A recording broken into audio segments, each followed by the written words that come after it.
తన గర్భాన్ని తొలగించేందుకు అనుమతించాలని కోరుతూ ఢిల్లీకి చెందిన ఓ మహిళ అక్కడి హైకోర్టును ఆశ్రయించారు. విచారించిన న్యాయస్థానం పూర్తి నివేదికను తెప్పించుకుంది. 27 వారాల గర్భం కావడంతో దాన్ని తొలగించేందుకు నిరాకరిస్తూ మే 3న తీర్పు వెలువరించింది.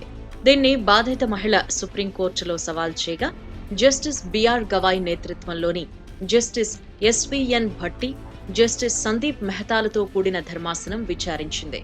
నెలలు నిండుతోన్న గర్భాన్ని తొలగించే అంశంపై సుప్రీంకోర్టు కీలక వ్యాఖ్యలు చేసింది. తల్లి కడుపులోని పిండానికి జీవించే ప్రాథమిక హక్కు ఉందని స్పష్టం చేసింది. 27 వారాల గర్భాన్ని తొలగించాలంటూ 20 ఏళ్ల అవివాహిత చేసిన విజ్ఞప్తిని తోసిపుచ్చిన న్యాయస్థానం ఇలా స్పందించింది.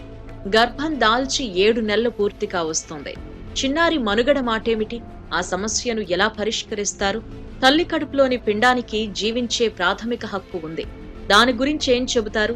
మెడికల్ బోర్డు ఇచ్చిన నివేదిక ప్రకారం పిండంతో పాటు తల్లి కూడా పూర్తి ఆరోగ్యంగా ఉన్నట్టు తెలుస్తోంది. ఈ క్రమంలో ఆ గర్భాన్ని కొనసాగించేందుకు మహిళకు ఎటువంటి ప్రమాదం లేదు. గర్భ విచ్ఛిత్తికి నైతికంగా, చట్టపరంగా అనుమతి లేదు. చట్టానికి విరుద్ధంగా ఎటువంటి ఆదేశాలు జారీ చేయలేమని సుప్రీం ధర్మాసనం స్పష్టం చేసింది.